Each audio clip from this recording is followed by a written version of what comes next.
Hello and welcome to another very special episode of the Sales Ops Demystified podcast. Today, we're joined by Brian McTeague, who is the VP of Revenue Operations at FastSpring.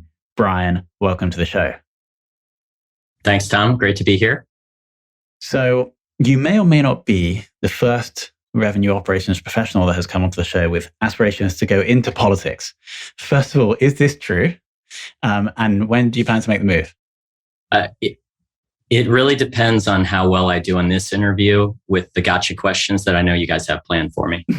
Very good answer. For anyone listening, Brian was not aware that that question was coming, but Brian, thank you for answering so well. First, I want to go right back to the start. At what point was your first sales or RevOps role? And why did you, or how did you find yourself moving into that role? Yeah, so I had a pretty fun transition into RevOps, as everyone does. I was actually in finance. So I know some RevOps people have finance backgrounds. I was doing a lot of support for sales and marketing. I actually did a bunch of kind of traditional RevOps, Sales Ops stuff when I was in that group, like forecasting, quota setting, bookings planning, that sort of thing. And then one day the VP of Sales Ops kind of asked me, he said, I'm looking for a director of RevOps to lead our EMEA RevOps or Sales Ops team at the time. And he said, what do you think about moving out to London and being our director of Sales Ops for EMEA? So he took a chance on me figuring out all of the other ops stuff that I didn't know coming from the world of finance. And I moved to a remote, office and learned a ton about not just ops, but the region, the cultural business differences. But that was my first gig in sales ops, and it was a really fun one and a huge learning curve that I got kind of thrown into the fire on. But it was a really good experience. And this was at WebSense, right? It was, yeah. Cool, awesome. And then you came back to the West Coast and continued through the sales ops world at WebSense. That's right. So I had success in EMEA, and when the guy who kind of brought me in, when he left and moved on to a different role, I came back to San Diego to take over the global job. Awesome.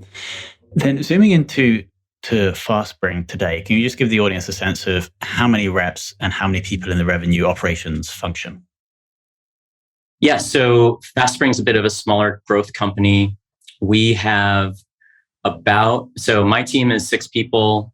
We have about 50 people in sales total. That's about 20, direct sales reps, 12 to 15 BDRs, a handful of SEs, and then the management team and a couple of other kind of headcount here and there, because we segment our business by size, essentially. And have you always been RevOps, or were you sales ops and then transitioned to RevOps? And are you actively managing? Ops. Yep, I was sales ops and transferred, evolved into RevOps here at FastSpring. So within FastSpring, I actually have responsibility for sales ops, marketing ops, CS, support ops. Got it. And out of your time, how is that roughly split between those 3 areas? It really depends. It kind of comes in waves from different groups, but I would say we still probably spend 50% of the time on sales. We just have a lot more operational sophistication needed there, but we're spending a lot of time on CS and support. So we're a rev share model. So if you think about the importance of, customer growth and applying different operational things to help make that easier and scale those processes, we do spend quite a lot of time on CS support. And then the marketing side, we're doing kind of a lot of the traditional marketing ops functions, executing campaigns, etc. What is the biggest thing on your plate right now? So the biggest thing on our plate, so we're in this kind of stage where we've grown and we're needing to hit kind of that second gear where we're getting to high revenue, continuing to grow at a fast pace on a bigger number, as everybody knows, gets harder and harder. So a couple of things that are big on our plate. We've really got, I think, our tech stack and our business process pretty well dialed in, but a couple of things that we're trying to evolve on are enablement. So from an operational and sales perspective, we're noticing, especially during the pandemic, trying to manage remote teams, trying to get a lot of your enablement out of your sales managers is tough with all the things that they're doing, hiring, recruiting, one-on-one coaching, call listening, all the things that are a little bit easier when you're in a big, sales floor. And so you get a lot of this kind of just-in-time enablement going on. And we're really trying to get regimented, plan for it. And I think we'll get a much better result. We're hiring for a sales enablement manager, which, if any of your listeners know anyone or are interested, please go to fastspring.com. So we think that one's going to really help, the business, because we're onboarding and trying to ramp so many new people, but also just trying to have continuous and well planned out alignment with product roadmap, et cetera. And the other thing that we're doing that's big is our market, has grown, and we're still doing a lot of relatively kind of cold outbound with our standard playbook to our ICP, or our kind of like best fit customers. And our product has evolved in a way where we actually have a really good value prop for multiple segments. So we're trying to, I'd say, scale that customization to those different segments. And operationally, we're trying to make that easy. So a rep can look at their database or look at, take 10 accounts that they want to prospect into, identify the 3 that are in, segment A, 4 that are in segment B, 3 that are in segment C, and deliver the best message, the best out prospecting effort to them, and marketing to do the same. And we're developing a lot of content for that. And so it's really about scaling that customization to get a better hit rate for pipeline creation. Makes total sense. What else is in the pipeline for 2021? Well, there's lots. I mean, those are actually the 2 things I just mentioned are 2 things that are still in the pipeline. It's not something we've kind of put a pin in yet, but we do have a lot of product releases. And so this is a place, from a sales perspective, where we're trying to get really good at, what do they call it? NPI. So new product introduction, basically getting to the point where our sales reps are really well aligned with some of these campaigns. They're given a set of assets to execute on those, pitches, and make sure that those are successful. And that's obviously critical for a company that's expanding their product line. Totally agreed. We are now going to bring in Alex to dig a little bit deeper. Uh-oh. Thanks, Tom. And thanks, Brian. Thank you. I've been well set up by Tom to be very nice. So Good. Hopefully that will work out. The first thing I wanted to mention, because it was new to me, it may not be new to other people, but it was the idea of a sort of RevOps overseeing support ops.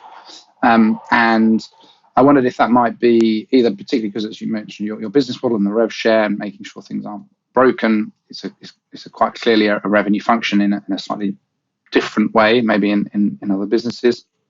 Or if you wanted to make a pitch that it should be part of RevOps for, the majority of businesses. Well, you're saying support ops in particular? Yes. Yeah.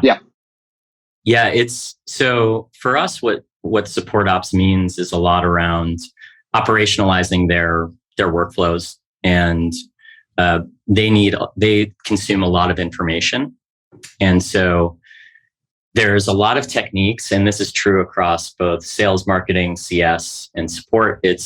There's a lot of techniques that we use within the sales organization, let's say, to bring insights forward and to bring content forward. And that's what you see our support teams doing. So it's really operationalizing their workflow. We use Salesforce for both sales and service. And so it makes a lot of sense to have people who are experts in the technology working across both, because they learn different ways to surface those insights in a smart way, and it translates to the support organization. And the other part of it is data. And so, obviously running a lot of analytics out of Salesforce, but the RevOps team has gotten good at that, or at least our team has. And so those things are really valuable to support. But also, when you think about building your workflows, I know, as any sales rep probably does, that support makes its way back to them at times. And so when you're starting to build escalation processes and, the different ways that sales can get engaged, or where it makes sense for them to get engaged, you really start seeing that support affects the whole organization. And, being in RevOps and having sight lines to all of those different things can be really helpful, just in terms of, understanding how to get the best result in support and getting the happiest customers and the best sentiment. Thanks very much. That was really insightful, and definitely some food for thought there in terms of how that fits versus having them sort of sit under the development and product team on that side. But thank you. Yes. Also, I was particularly interested by, you said, some of the big focuses that you have coming up. So particularly your sort of segmentation or customization effort to different segments in your outbound. And just wondered if you had any sort of things you're keen to share about there for sort of some of the ways you've been trying to solve the problem and some sort of best practices. Yeah. So there's a couple of big parts of that effort. One is kind of database growth and enrichment. So we're in a space where it's not that easy to get great data on our prospects. So we're doing a lot of, we're offshoring some enrichment to that, but we're looking for things that are specific to our value prop. So we're trying to elevate the sophistication of the database to, yes, have all the accounts that we think are good targets, but also have the information on them that says they're a good target. This is what might appeal to them from a messaging standpoint, and create those fields in Salesforce, populate them. And we're using some offshore folks who are actually going to their websites and finding out a lot. It's an e-commerce, product. So they're going to their websites and finding out a lot of this information just because it's there visible. But it's not something that you get from Zoom Info or DataFox or something like that. Some of it requires a little bit of a manual effort. But so the database effort is really big, because it tells us not just who the prospects are, but what might appeal to them in the best way and how to get the best response from them. So we're trying to get as much of that information as possible so that the reps aren't spending time doing that. And the other thing that we're doing is getting the assets together to make sure that it's clear which messages align with which segments. And so marketing has a big hand in this. They're developing content for the messages that we know are resonating the most, because we have tools like Sixth Sense that tell us, what's popular in terms of searches and in our space, in our target accounts. And so that's a big warming up process where we're marketing to them. We're sending them the content that's relevant to their business and their segment. But then also when it comes to, actually executing on the sales side, we've got, sequences we use Outreach for our kind of outbounding, or for our, rep productivity tool. And so making sure that they have those sequences that are aligned with that have the right content within them, and that they can go to them with the best messaging. So you can tell it's a lot of operational things that are hopefully going to make the reps' lives very easy to do something that's not that easy. Yeah, brilliant. And also super measurable for the impact it has. And absolutely. Iteration. That's a very important point, is that the feedback loop on which messages are resonating with those segments is going to be huge as we continue to iterate on that whole process. Okay. Oh, brilliant. Thank you. That was very interesting. And then, it was just a bit of a thought about the enablement side. So obviously you've seen it's a big enough problem that you want to hire for it specifically. And you started to elaborate on the fact that, particularly with remote working, during the pandemic, that's been more of a problem. But I suppose, and you specifically mentioned, I think the point was it was getting done, but it was all a bit last minute, just in time. Do you have any more sort of, has that sort of journey helped you come up with any sort of insights around just, it seems like an obviously important thing, but just to sort of actually place it in importance, because it was an obviously important thing that tended to slip off the radar. And obviously that was some of the experience, I guess, that you had. Any sort of thoughts around that? Yeah. So, a lot of the things that tell you that it's needed, just for those who are considering it, we can look at data internally and see adoption of some of the sales tools. Who's using outreach, who's using the video prospecting tools, who's using their chat on content. Those sorts of things tell us, okay, they may need some tech enablement. But as far as, getting feedback from the management teams on call listening, their approach, things that they're struggling with will help you kind of build that enablement roadmap and tell you that you need it. But I've also worked in an environment where we did a pretty good job of planning out, beginning of the month, or a couple weeks before the beginning of the month, what's coming out from a product perspective. Take a look at the roadmap, take a look at the prospecting needs, what's needed from the team, from the sales management group. And then you have a couple of weeks to say, okay, let me align the right subject matter experts, get the content, and then we can, we have 4 weeks of training. And, a lot of it's about getting engagement. And this, the sales enablement person isn't just a new hire trainee or trainer, but they're, somebody who works really hard on what's the roadmap look like, having accountability to getting everything aligned and getting the content ready. And that environment is, you start seeing the tribal knowledge become really ingrained in the sales team. And, I just think that's better than the one-off training of, hey, this thing just launched, let me tell you about it, and good luck. I think it's much better to kind of have that, scheduling of reinforcement of some of the things that you find are important for the time being. Yeah, no, makes lots of sense. If you leave it as a sort of a byproduct, it's going to be kind of done that way. But having a roadmap, just like for anything, it's going to help you advance and get better at it. Yeah. Cool. One last question from me, which is just a general one. But is there anything kind of particularly interesting that you're thinking about at the moment, or something that you think maybe the future of RevOps is heading, or something that you think that might not be widely agreed to, or some sort of a new insight?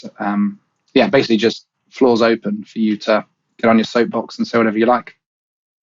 Great. Well, there's lots. We talked a little bit earlier about the kind of RevOps whole go-to-market perspective versus just the sales ops perspective. And I do think that there's, you see with, at least, I'm in the software sales kind of arm of this, as a lot of people are in tech or in RevOps. The thing that I see that's kind of interesting, and I can't say I have the perfect answer of how to solve it, though, is that you do see a lot of a convergence of, the selling process used to be, you got your signature and then you handed that over to implementation, and then they handed it over once they were implemented to CS and support, and then that was kind of the buyer journey. I think what you're seeing now is there's a lot of free products that turn in, that they're monetizing in different ways. There's a lot of things that you're integrating and, implementing before you're starting to make money off of them, like our product. And so I think when you think about RevOps across the go-to-market, revenue journey, there will be a lot of, good techniques, I think, coming out around, well, where's the overlap and how do we make that a seamless process? Obviously people always want to do that. They've always said they want to do it, but I still hear people saying to marketing, your leads suck. And, marketing saying you're not following up on our leads the right way. And, there's still a little bit of bifurcation, but I think in the RevOps world, trying to eliminate any of that is a big part of the job. And there's definitely some mutual alignment when you see the way that some of these actual go-to-market models for the software itself are converging into, we used to call it freemium or try and buy, but it's really just different ways that people are monetizing throughout the revenue journey require sales to care about, what happens in implementation, what happens in CS, and vice versa. And a lot of CS is becoming a lead gen engine. And so, I think those are the things that it's going to be a challenge for RevOps to really, align those multiple functions or multiple parts of the go-to-market engine. But I think that also is a big benefit. I mean, we're really selling adoption now as opposed to just selling a contract. And so things like that are pretty interesting, I think, from a RevOps perspective to try and optimize. Great. Thank you very much. Tom, do you want to come back and then finish us off? All right, Brian, we have the final, most important question. Who in the world of revenue ops would you most like to take for lunch? Well, I thought I might get this question because I'm an avid listener of the podcast as of recently in my car the last few days, but I know that you asked this to a lot of your guests, and I still didn't prepare for an answer. But I actually do. I did think about it yesterday when I was listening to one of them. And I've got a couple of things. One is I'm in Santa Barbara, which is a pretty small tech community. I've been wanting to get some folks from RevOps across that tech community because a lot of successful companies for how small of a market it is. So I'd love to have lunch with a handful of those folks and just talk shop. That actually sounds really fun to me. But if I'm being honest, I've been out of the office. You see, I'm actually here today for the first time in a while. But my team is somebody that I always love having lunch with. I got really lucky. I've got a great team, and they're really fun. Our lunches typically include alcohol involved, so they are probably my first choice if I'm asking honestly. But I'd love to get together with other folks in the community as well. Very good answer, Brian. I want to thank you for coming on and being arguably one of the funniest guests we've had on the show, as well as obviously having very good insights to share on revenue operations. Would you agree, Alex? Yeah, 100%. Amazing. Brian. All right. Well, it was fun. Thank you, guys. Thank you so much for coming on.